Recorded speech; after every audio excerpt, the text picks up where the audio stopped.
The Committee on Homeland Security Subcommittee on Oversight, Investigations, and Accountability will come to order. The purpose of this hearing is to understand the scope and scale of the Department of Homeland Security's and CISA's counter, mis, dis, and malinformation efforts, and why government censorship continues to present a threat to the free discourse essential to a constitutional republic. I now recognize myself for an opening statement. Good afternoon, and welcome to this hearing of the subcommittee titled Censorship Laundering Part 2, Preventing the U.S. Department of Homeland Security's Silencing of Dissent. In May, this subcommittee held our first hearing to examine the Department of Homeland Security's role as the nerve center for the federal government's scheme to censor the online voices of millions of Americans. What we learned during that hearing was deeply concerning. As Americans, we are committed to the idea that freedom of speech and open debate are essential features of a free society. Make no mistake, the efforts to censor public discourse under the guise of so-called mis, dis, and malinformation, MDM, threaten this essential freedom and the very core of our republic. Now, through our own investigation and the incredible work of a small group of individuals dedicated to protecting Americans' fundamental rights to discourse and debate, including our witnesses today, we have a far more complete picture of the censorship laundering complex and how it operates.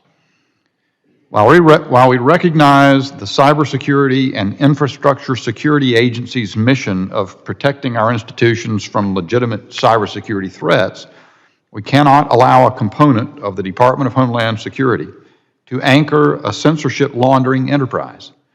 Silencing the voices of the American people is never acceptable by government, and we must return the agency to its core mission. Two major developments have been enormously helpful to our investigations into the true extent of DHS and CISA's role in government censorship efforts.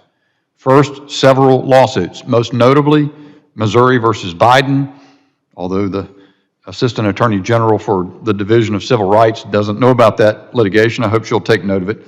That lawsuit has made public vital evidence uncovering the scope and scale of government efforts to censor online speech. Second, Elon Musk released the second edition of the Twitter files, exposing the breadth of the government's efforts to censor American speech online. In addition, we have learned that despite the federal government's continued denials of having any role in the creation of the so-called Election Integrity Project, EIP, that DHS and CISA were involved from the beginning. Look at the words of Graham Brookie, Senior Director of the Atlantic Council's Digital Forensic Research Lab, DFR Lab, one of the 4 founding EIP partners, who wrote this to his colleagues on July 21, 2020, quote, "We just set up an election integrity partnership at the request of DHS/CISA and are in weekly comms to debrief about disinformation, disinfo, IO, etc., end quote. As an active participant with EIP partners, CISA was, quote, switchboarding, end quote, which is the term CISA used to describe flagging what they called misinformation and notifying social media platforms who could, quote, independently, unquote, decide whether to remove or modify the content. CISA Director Jen Easterly claimed earlier this year during a DHS Appropriations Subcommittee hearing that we don't flag anything to social media organizations, unquote, but that is exactly what CISA was doing.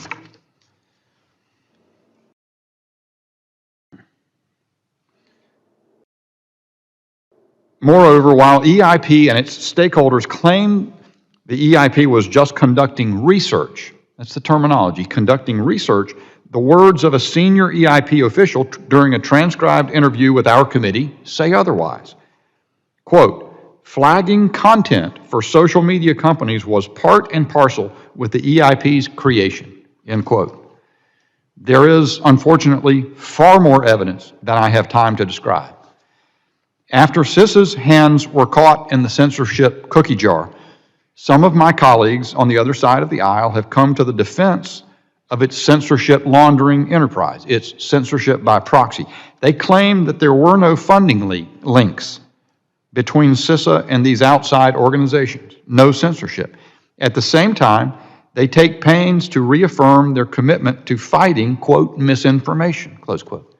Just last week, the ranking member of the full committee issued a press release denying that CISA created, funded, or directed the work of the Election Integrity Partnership. Now, you can believe the press release, or you can believe the individuals in the private sector who were most intimately involved with this work, who talk about how the government gave them the ability to stomp out misinformation. Listen, for example, to Alex Stamos. A lack of capability around election disinformation. This is not because CISA didn't care about disinformation, but at the time they lacked both kind of the funding and the legal authorizations to go do the kinds of work that would be necessary to truly understand how election disinformation was operating. So because of the feedback and the ideas from this group, we were able to pull together pretty quickly a project between these 4 different institutions to try to fill the gap of the things that the government cannot do themselves. As a reminder, the impact of this censorship effort was massive. 859 million tweets collected for, quote, misinformation analysis. 22 million tweets and retweets categorized as misinformation, subject to censorship. 21 Twitter users, Americans, identified and stigmatized as, quote, the most prominent repeat spreaders of disinformation, close quote, every one of whom were on the political right. And it was not just for elections. The same network used the same tools to censor dozens of purportedly false COVID-19 narratives, of which some were later proved true, but all of which were within the sphere of free speech that the Constitution protects from government interference. Let's turn to where things might be headed. We know that DHS and CISA have continued to explore ways to build on their counter-MDM efforts. Some of their publicly acknowledged or directed efforts have been pretty Orwellian, like DHS's ill-conceived effort to establish a disinformation governance board last year, or CISA Director Jen Easterly's bizarre comment about controlling citizens' thoughts through regulating, quote, cognitive infrastructure, end quote, as critical infrastructure reposed to CISA's care. Other evidence is more bureaucratic, but no less alarming. Look, for example, at CISA's Cybersecurity Advisory Committee's MDM subcommittee, which continues to exist, and to recommend that CISA should expand efforts into new areas, such as the courts, financial systems, and public health. The MDM subcommittee also recommended CISA view its counter-MDM work across a much wider range of media. Other DHS documents suggest CISA wants also to broaden the target issues of public concern to include racial justice, immigration, the U.S. withdrawal from Afghanistan, and support to Ukraine. What is stopping DHS from overreaching its jurisdiction beyond elections to censor more Americans to, quote, protect whatever government-deployed orthodox notions it deems critical infrastructure? Right now, the answer is nothing. While CISA has made a public pretense of pulling back from some of its more aggressive censorship efforts, that change was driven by public scrutiny and not, from all that appears, to a fundamental change of heart. This is unacceptable and dangerous. Every American, even those serving in the vast federal bureaucracy, should be committed to upholding Americans' fundamental rights. At this point, it appears the courts may provide part of the solution.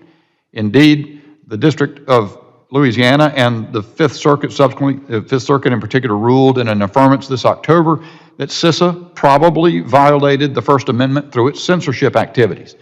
This is to be now decided by the United States Supreme Court. But the issue of DHS and CISA's censorship efforts goes beyond a ruling on the precise contours of the First Amendment.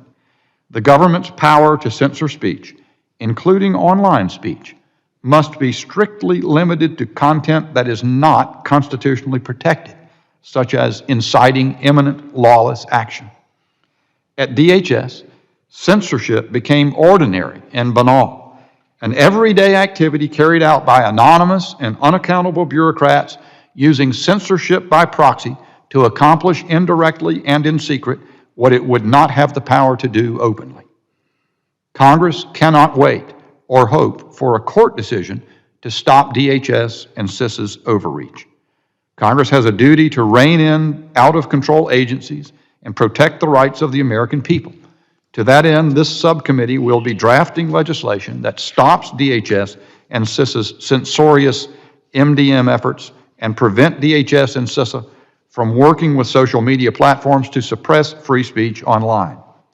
The government cannot simply sidestep the Constitution by outsourcing censorship under the guise of protecting critical infrastructure. Thank you all for joining, and I look forward to hearing testimony from our witnesses.